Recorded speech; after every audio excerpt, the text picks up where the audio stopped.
Hello students, आज जो हम टॉपिक करने जा रहे हैं उसका नाम है कन्वर्जन ऑफ टेम्परेचर स्केल्स या टेम्परेचर स्केल। देखो बच्चों, टेम्परेचर स्केल जो होते हैं, टेम्परेचर को किस किस यूनिट में हम मेजर कर सकते हैं ये आप लोग को थोड़ा सा आइडिया है। जैसे आपने लास्ट कुछ प्रीवियस क्लासेस में देखा होगा, फ़ारेनहाइट स्केल होता है, एक डिग्री सेल्सियस स्केल होता है, और अब एक नया स्केल आप पढ़ोगे जिसे हम कहते हैं केल्विन स्केल। टेम्परेचर को मेजर करने के लिए जो सबसे कॉमन स्केल होता है वो है डिग्री सेल्सियस। इसको हम सिंबलाइज करते हैं इस तरीके से। ओके, एक दूसरा स्केल जो एसआई स्केल है या एसआई यूनिट ऑफ टेम्परेचर।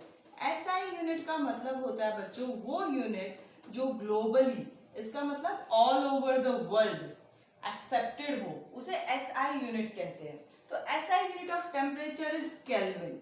इसका सिंबल होता है कैपिटल के।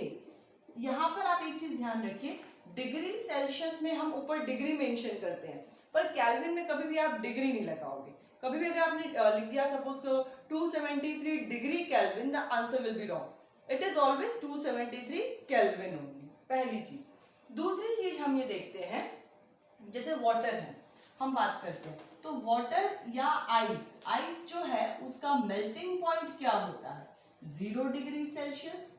और बॉइलिंग पॉइंट जो है वो आइस का होता है, सॉरी वाटर का जो बॉइलिंग पॉइंट होता है वो होता है 100 डिग्री सेल्सियस।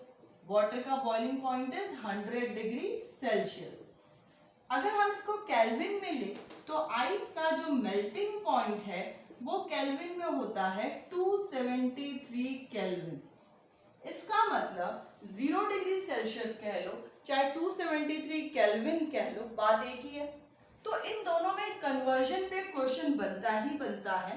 तो कन्वर्जन का एक छोटा सा फॉर्मूला है कि temperature in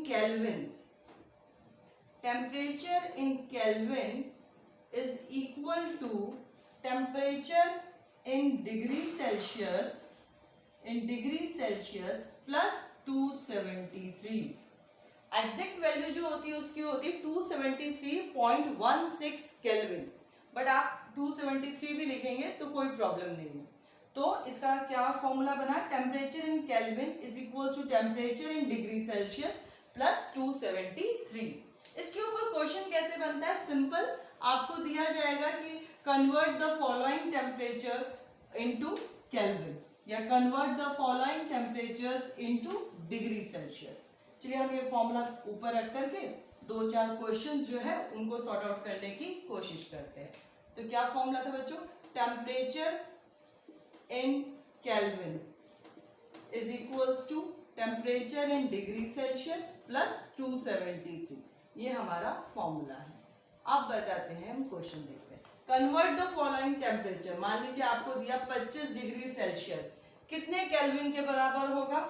simple, 25 plus 273 equals to 5 और 3 8, 7 और 2 9 और 298 केल्विन।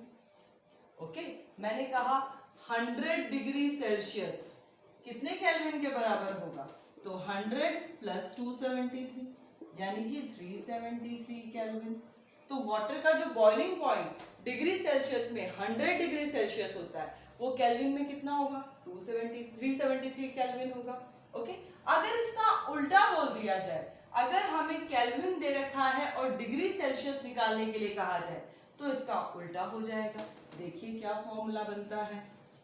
अब आपको क्या कह दिया? Temperature in degree Celsius is given, sorry temperature in degree Celsius निकालना है। तो आप क्या करोगे? Kelvin minus 273। अगेन मैंने 273 केल्विन बोला, तो आप बताओ डिग्री सेल्सियस में कितना होगा? तो 273 माइनस 273, तो कितना डिग्री सेल्सियस हो गया? 0 डिग्री सेल्सियस। ठीक है, सपोज करिए मैंने कहा 500 केल्विन, बताइए कितना टेम्परेचर डिग्री सेल्सियस में है? तो 500 माइनस 273, 10 में से 3 गए 7, 9 में से 7 गए 2, 4 में से 2 गया 2, ठीक है ना? तो 227 डिग्री सेल्सियस आ गया। तो बस एक फॉर्मूला आप याद रखिए, चाहे कोई भी एक याद रख लो, दूसरा को आपको कन्वर्ट करना आता है। सिंपल याद रख लीजिए कि टेम्परेचर जो 0 डिग्री सेल्सियस होता है वो किसके बराबर है केल्विन में, 273। बस इतनी सी एक लाइन याद रखोगे ना कि 0 degree Celsius is equals to 273 kelvin, तो भी आपको चीजें ज्यादा बहुत सारा कुछ याद रखने की जरूरत नहीं है कि 0 डिग्री कितने के बराबर है, 273। तो केल्विन में निकालना हो तो डिग्री सेल्सियस प्लस 273 कर लो। अंडरस्टूड? तो ये 2-4 क्वेश्चंस जब आप इसके एनसीईआरटी में आपके क्वेश्चंस दे रखे हैं, अगर आप वो कर लेते हो तो आपको कोई दिक्कत नहीं आएगी। नेक्स्ट जो टॉपिक हम लेंगे वो इस चैप्टर का इंपॉर्टेंट टॉपिक है, change of state of matter.